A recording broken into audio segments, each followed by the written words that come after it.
Sekarang anak-anak tak beradab, kucing dipijak, direkam pula.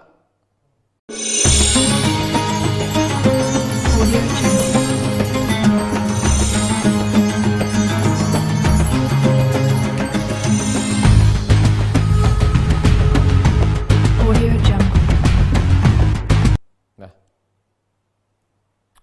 Bismillahirrahmanirrahim. Assalamualaikum warahmatullahi wabarakatuh.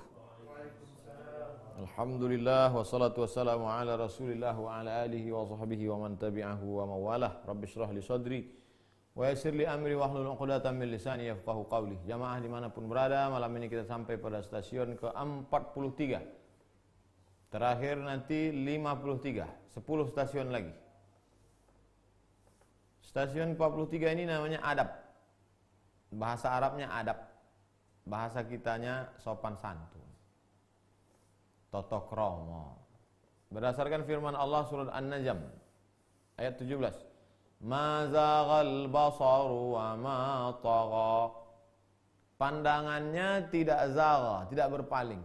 Kalau mandang fokus ke depan, tak berpaling ke kanan, tak berpaling ke kiri. Wa ma tagha, tak pula melampau.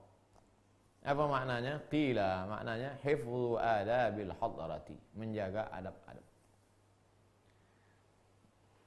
Surat At-Tahrim ayat 6. Qu anfusakum wa ahlikum nara.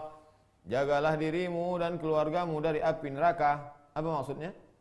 Kata Imam Abdullah bin Abbas, faqihuhum. Dalamkan ilmu agama mereka, wa adibuhum, buat mereka beradab. Jaga dirimu dan keluargamu dari api neraka. Gimana caranya? 2. Faqihuhum, dalamkan ilmu agamanya. Anakmu masukkan pesantren, kau tak sanggup mendidiknya. Wa adibuhum, didik dia dengan suri tauladan. Karena ada juga orang yang dalam ilmu agamanya tak beradab. Bawaannya mau mendebat aja. Qala al-musannifu rahimahullah. Imam Abul Qasim Abdul Karim Ibnu Hawazin berkata, kami meriwayatkan dari guru kami Ali bin Ahmad Al-Ahwazi, dari Abul Hasan As-Safar Al-Basri, dari Ghannam, dari Abdul Samad bin Nu'man. 2 kali ketemu Abdul Samad. Dari Abdul Malik bin Husain, dari Abdul Malik bin Umair, dari Mus'ab bin Syaibah, dari Aisyah, ibu kita. Aisyah Ummul Mukminin radhiyallahu anha, dari Nabi Muhammad sallallahu alaihi wasallam. Nabi bersabda, haqqul waladi 'alal walidi. Hak anak terhadap orang tua. Ini kewajiban bapak nih. Kewajiban bapak terhadap anak. Pertama, ayyuhsinasmahu, kasih nama yang bagus-bagus. Kasih nama yang baik. Kasihlah nama yang baik, Ahmad, Muhammad, Toha, Yasin, Abdullah, Hasan, Husain, Ali, Zubair. Nama yang bagus-bagus. Ini kadang orang ini digabungkan pula. Ada tengok hari, ada tengok bulan. Siapa namanya? Nanti tersinggung pula. Banyak orang nama-nama ikut bulan nih. Nanti sebutkan bulan tersinggung pula. Tak usah aku dengar pengajian Ustaz itu lagi. Nama aku dia apa ejeknya kan. Yang kedua, wa yuhsina murdi'ahu. Dulu anak itu disusukan kepada tempat menyusukan anak. Maka cari tempat menyusukan yang baik. Ibu susu Nabi itu 3. Suwaibah al-Aslamiyah, Halimatus Sa'diyah, Aminah. 3-3-nya baik. Sekarang orang istrinya tak menyusu, tempat menyusukan tak ada, dikasih ke sapi. Yang ketiga, wa yuhsina adabahu. Perbaiki adabnya. Sekarang anak-anak tak beradab, kucing dipijak, direkam pula. La ilaha illallah. Tak tertengok-tengok, tak tertonton-tonton yang di internet. Sakit kepala kita. Entah cemana zaman anak cucu kita nanti. Satu-satunya solusi pondok pesantren. Hai orang-orang kaya yang punya duit banyak, yang punya tanah luas, buat pesantren. Cari alumni Gontor, alumni Purba, alumni Darussalam, alumni Tebu Ireng jadi kiainya. Itu yang bisa menyelamatkan lagi. Habis jurus terakhir pesantren. Diriwayatkan dari Sa'id ibn al-Musayyib, dia berkata, "Man lam ya'rif ma lillahi azza wa jalla alaihi fi nafsih." Siapa yang tidak tahu hak Allah pada dirinya, lam yata'addab bi amrihi wa nahyih, maka dia tidak akan mungkin beradab melaksanakan perintah Allah dan menjauhi larangan Allah. Tak dikenalkan Allah pada dia. Tak tahu dia apa hak Allah terhadap dirinya. Dia tak tahu kewajiban dia kepada Allah. Mana mungkin dia tahu mana perintah, mana larangan. Hantam kromo, bantai saja. Kana minal adab fi uzlatin. Kana minal adab fi uzlatin. Di antara adab itu adalah uzlah, mengasingkan diri dari kehidupan. Di lockdown kan anak itu. Asingkan dia dari kehidupan di kota, letakkan dia di pondok pesantren di kampung. Kau tinggal sini, ku kirim duit, yang macam-macam. Macam-macam kau tinggalkan nanti di hutan untuk mendidik dia. Dia ini pokok kecil, rantingnya rapuh, pucuknya masih hijau, rawan terhadap penyakit kuman bakteri. Tapi nanti kalau dia sudah hafal Quran, sudah mengerti akidahnya, kuat ahlu sunnah wal jamaah, fikihnya pula mantap, bahasa Arabnya oke, 6 tahun dia di pondok. Mau kuliah terserahlah kau, kejauh mata memandang. Kalaupun nyasar-nyasar sedikit, tahu dia tempat kemana jalan pulang. InsyaAllah. Diriwayatkan dari Nabi Muhammad SAW, Rasul bersabda, Inna Allah Azza wa Jalla, sesungguhnya Allah Subhanahu wa Ta'ala addabani, mendidikku, fa ahsana ta'dibi, itulah maka adabku menjadi baik. Apa hakikat adab itu? Ijtima'u jami'i khisalil khairi, berkumpul semua kebaikan-kebaikan menjadi satu, masukkan dalam diri. Fal adibu, siapa orang yang beradab itu? Walladzi ijtama'at fihi khisalul khairi, orang yang dalam dirinya berkumpul segala sifat kebaikan. Wa minhu akhadhatil ma'dabatu ismun lil majma'i, maka dari kata adab itulah diambil ma'dabah. Meja makan, tempat orang makan, itu disebut dengan ma'dab. Meja makan itu disebut ma'dab, tempat adab. Kenapa meja makan itu disebut tempat adab? Karena semua yang baik-baik berkumpul di situ. Ada cuminya, ada sotongnya, ada ayam panggang, ada ayam kampung, ada ayam penyet, ada ayam geprek, ada ayam berkumpul segala kebaikan di situ. Tak ada yang tak baik di atas meja makan itu, semuanya baik. Yang busuk-busuk pun baik. Masa ada yang busuk baik? Sambal belacan, sambal terasi. Maka disebut meja makan itu ma'dabah. Ma'dab diambil dari kata adab. Aku mendengar Ustaz Abu Ali Ad-Daqaq berkata, Al-abdu yasilu bi ta'atihi ilal jannah. Seorang manusia, seorang hamba Allah bisa ke dalam surga dengan ketaatannya. Wa bi adabihi fi ta'atihi ilallah. Orang masuk ke surga dengan taatnya.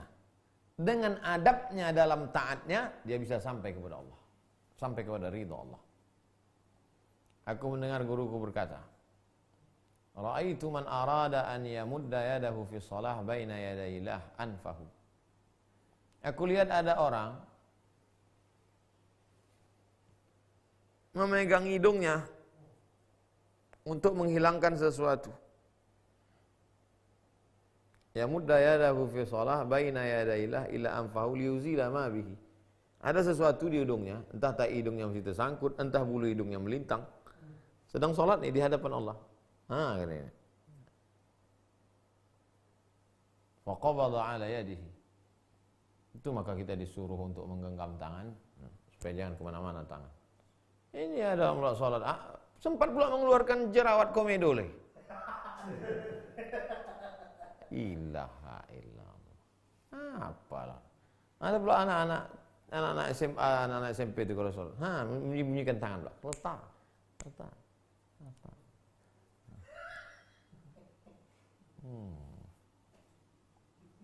Ustaz kok tahu? Berarti Ustaz tengok. Tidak sengaja menengok, di ujung mata kita nampak. Ustaz Abu Ali Ad-Daqqaq berkata, la yastanidu ila syai'in. Ustaz Abu Ali Ad-Daqqaq la yastanidu ila syai'in. Dia tidak bersandar. Dia tak bersandar. Wa kana yawman fi majma'in. Suatu hari dia sedang berkumpul ramai-ramai. Fa'aradtu an adha'a wisadatan khalfa dhahrihi. Mau kuletakkan bantal ke belakangnya biar bisa dia bersandar. Li'anni ra'aitu ghaira mustanidin. Karena kulihat dia tidak bersandar, mau kuletakkan bantal di belakangnya biar dia duduk santai, nyantai. Fatanahha 'anil wisadati qalilan. Dia tetap juga tak bersandar. Digesernya badannya sedikit dari bantal itu. Fatawahhamtu annahu tawakkal wisadah. Aku menyangka bahwa dia tidak mau ke bantal itu, li'annahu lam yakun 'alaihi khirqah aw sajadah. Karena dia tidak ada sama sekali, tak ada kain, tak ada sajadah sebagai alasnya. Faqala, kata dia, la uridul istinan. Aku tak mau bersandar. Kenapa tak mau? Menjaga adabnya kepada Allah Subhanahu wa taala. Fata'ammaltu ba'dahu halu fakana la yastanidu ila syai'in. Aku renungkan, rupanya maksud dari hikmah dari perbuatan itu, dia tidak mau bersandar kepada makhluk, tak bersandar kepada manusia, tak bersandar kepada kawan, tak bersandar kepada penguasa, tak bersandar kepada harta, bersandarnya hanya kepada Allah Subhanahu wa taala.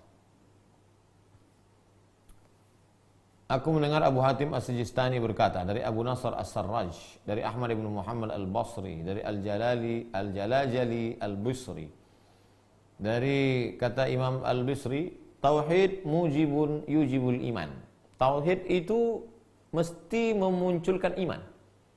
Orang kalau sudah mentauhidkan la ilaha illallah pasti beriman. Faman la imana lahu fala tauhida lahu. Siapa yang tak beriman berarti tak ada tauhidnya. Wal imanu yujibu syariah. Orang yang beriman pasti dia menjalankan syariat. Percaya dia Allah, percaya dia kepada Muhammad sallallahu alaihi wasallam, pasti dia menjalankan syariat, salat, zakat, puasa, haji. Faman la syari'ata lahu fala imana lahu wala tauhid. Siapa yang tak menjalankan syariat, tak salat, tak puasa, berarti tak beriman. Berarti tak bertauhid. Wasyari'atu yujibul adab. Siapa yang melaksanakan syariat, salat, zakat, puasa, haji, pasti dia beradab. Faman la adaba lahu, ini dia kesimpulannya. Siapa yang tak beradab, berarti la syari'ata lahu, tak bersyariat, wala imana lahu, tak beriman, wala tauhid, berarti tak bertauhid. Mudahnya mengambil kesimpulan. Dari mana kita tahu orang itu beriman, bertauhid, menjalankan syariat? Dari adabnya. Tetangga kita, kawan kita, sahabat kita, kalau tak beradab, berarti tak beriman, tak bertauhid, tak bersyariat. Kita duluan. Kalau kita tak beradab, berarti tak beriman, tak bertauhid, tak bersyariat. Ibnu Atha berkata, adab al-wuquf ma'al mustahsanat. Wal al-wuquf ma'al muhtahsanat. Orang tak paham makna wukuf ma'al mustahsanat. Lalu ditanya, apa maknanya? An tu'amilallaha bil adabi sirran wa alanan. Engkau berhubungan dengan Allah Ta'ala dengan adab baik dalam keadaan zahir maupun batin. Fa idza kunta kadzalik kunta adiban. Kalau kau melaksanakan adab dengan Allah baik dalam keadaan zahir maupun batin, dalam keadaan banyak orang maupun sendirian, maka saat itu engkau adalah orang yang beradab. Wa in kunta a'jamiyan, maka kau seorang beradab. Summa ansyada, dia pun bersyair, idza nataqta ja'at bikulli malahah, idza nataqat ja'at bikulli malahah, wa in sakatat ja'at bikulli malih. Kalau bicara, bicaranya baik, kalau diam, diamnya pun baik. Ada orang ini kalau diam, diamnya tak baik. Kalau bicara, bicaranya tak baik. Kalau diamnya, diamnya tak baik. Apa itu? Diam melihat yang mungkar. Kalau bicara, bicaranya pun tak baik. Apa itu? Bicara aib orang. Kita ini kalau mau bicara, bicara baik. Kenapa bicara baik? Nasihat. Diamnya baik. Kenapa diam baik? Karena diam melawan diri, tak mau membicarakan aib orang. Ada orang diamnya pun tak baik. Guru kami Muhammad bin Husain meriwayatkan kepada kami dari Abdullah Ar-Razi, dari Abdullah Al-Jariri, Mundu 20 sanah ma madattu rijli. 20 tahun lamanya tak pernah aku menjulurkan kakiku ketika dalam khalwah. Khalwah itu dalam berzikir. Kita mesti mengkhususkan waktu untuk khalwah berzikir. Sebagaimana kita khususkan ada tempat untuk tempat sholat di rumah, maka kita mesti tempatkan waktu untuk berkhalwah berzikir. Khalwah artinya bersunyi-sunyi, mensunyikan diri bersama dengan Allah. Patok zikirnya berapa kali? Mau 1000 kali, mau 100 kali. La ilaha illallah, la ilaha illallah, la ilaha illallah, la ilaha illallah. Ketika khalwah itu 20 tahun lamanya tak pernah aku menjulurkan kakiku. Jadi kakinya bagaimana? Ya duduk seperti orang duduk tasyahud. Fa inna husnal adab ma'allah aula. Karena beradab dengan Allah itu lebih utama. Kalau dengan penguasa saja kita tak mau menjulurkan kaki karena segan, karena tak enak hati, sungkan, bagaimana dengan Allah? Coba tengok orang duduk di Masjid Nabawi sambil mana adabnya itu kepada Nabi Muhammad SAW? Menjulurkan kaki, mau lintang apa? Makanya tadi ada faqih, ada adab. Ada orang faqih berilmu tapi tak beradab. Ini adab. Aku mendengar Ustaz Abu Ali Ad-Daqqaq berkata, "Man sahibal muluka bighairi adabin aslamahul jahlu ilal qatli." Siapa yang bergaul dengan raja tak beradab, bisa-bisa dibunuh. Petantang petenteng masuk ke istana raja, tak dijaga adab-adab etikanya. Oh, kata pengawal, tangkap ini. Mana? Pancung kepalanya. Makanya lain padang, lain belalang, lain lubuk, lain ikannya. Kalau kita pergi ke kampung orang, tanya adab-adab di situ. Bagaimana tata krama sopan santun di situ? Di Mesir tak boleh jongkok. Jadi kalau kita nunggu di halte bis, kursi penuh, ada di situ batu-batu, duduk dulu batu, jangan jongkok. Jongkok pantang, tak beradab, sangkanya Mesir tak boleh pakai sarung. Kebalikan pula tempat kita yang sopan itu pakai sarung. Mesir orang pakai sarung tuh habis berhubungan kelamin.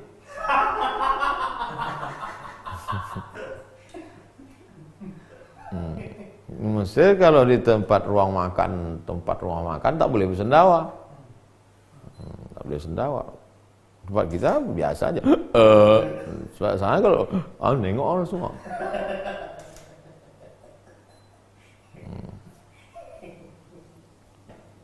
Itu mesti kita pelajari adab-adab orang. Apalagi di Indonesia nih, Sumatera aja berapa suku-suku. Itu tak sama tuh adab-adabnya. Jadi pelajari dengan baik, jangan sampai salah adab. Qalilul adab, tak beradab. Tak beradab kau nih, kata orang. Syanu itu baik orangnya, tamat pesantren, tapi itulah kurang adabnya. Kalau bercakap di kampungnya tentang petenteng, dia aja yang paling hebat rasanya. Aku kena segan kena anak Pak Haji itu aja, udah aku campakkan ke sungai gitu. Diriwayatkan dari Ibnu Sirin, dia pernah ditanya, ayul adabi aqrabu ilallah. Di antara adab-adab itu apa adab yang paling dekat yang bisa mendekatkan kita kepada Allah? Faqala, Ibnu Sirin menjawab, ma'rifatun birububiyyatih, mengenal rububiyah Allah. Apa itu rububiyah?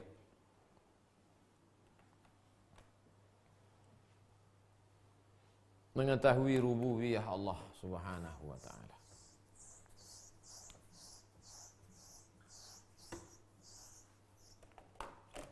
Rabb, ya Rabb, rububiyah. Satu, Allah mencipta, Al-Khaliq. Dua, Ar-Razzaq, Allah memberi rezeki. Tiga, Al-Mudabbir, Allah mengatur. Saya ini diciptakan Allah, rezeki saya ini ditanggung Allah, dan hidup saya diatur oleh Allah. Insya Allah kalau kau kenang itu beradab. Kalau kaya takkan sombong. Kalau susah takkan stres. Asal kau pahami rububiyah itu, kalaupun kaya takkan sombong. Kenapa? Karena dikasih Allah. Kalau dalam keadaan susah tak stres. Kenapa? Karena dia diatur oleh Allah. Hidup ini bukan tak ada yang mengatur. Wa amalun bi ta'atihi. beramal dengan taat kepada Allah. Walhamdulillahi 'alas sarra, memuji Allah pada saat senang, wasabru 'alad dharra, pada senang alhamdulillah, pada saat susah la haula wala quwata illa billah. Imam Yahya bin Mu'adz berkata, "Idza tarakal 'arifu adabahu min ma'a ma'rufihi faqad halaka ma'al halikin." Walaupun orang itu sudah sampai ke maqam ma'rifah, arif dia, tapi kalau dia tak beradab, dia akan jatuh binasa bersama orang-orang yang binasa. Halaka ma'al halikin. Betapa hebatnya adab. Maka disebut al-adab fawqal ilmi. Lebih tinggi adab daripada ilmu. Tinggi lagi adab daripada ilmu. Kata Imam Al-Qushairi, aku mendengar Ustaz Abu Ali Ad-Daqqaq berkata, tarkul adab mujibun yujibut tar. Kalau orang tak beradab, dia pasti terusir. Menantu kalau tak beradab, diusir mertua. Walau susah sayang apa dia. Tamu kalau tak beradab ke istana, ke tempat, jangan kan istana, Pak RW aja mengamuk. Kecuali tamu tu Pak Kades, itu suka. Kalau yang selevel sesama RW ya habis sipak kan. Faman asab al-adaba 'alal bisati rudda ilal bab. Siapa yang tak beradab di lantai, maka akan diusir ke pintu. Siapa yang tak beradab di lantai akan diusir ke pintu. Wa man asaa adab ilal 'alal bab rudda ila siyasatid dawab. Siapa yang tak beradab di pintu, maka akan disuruh mengurus binatang ternak. Akan disuruh mengurus hewan tunggangan. Artinya apa? Makin keluar. Di dalam dapat lantai, dapat tikar.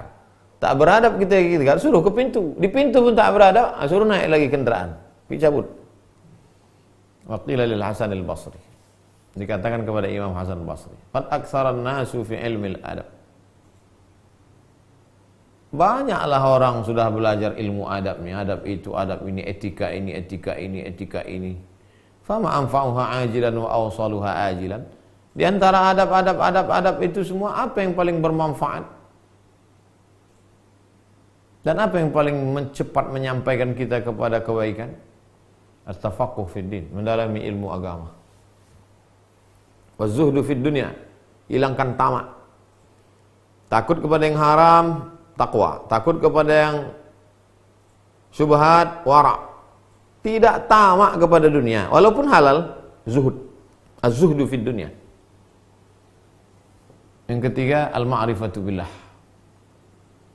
Wal ma'rifatu bima lillah azza wa jalla 'alaika. Ketahui apa hak Allah pada dirimu sehingga kau tunaikan hak Allah sehingga Allah tak marah.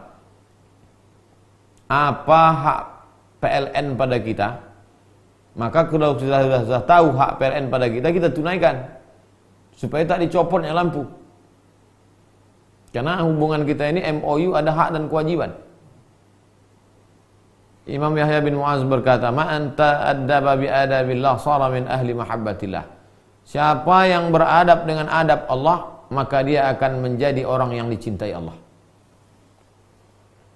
Bagaimana beradab dengan adab Allah itu Pak Ustaz?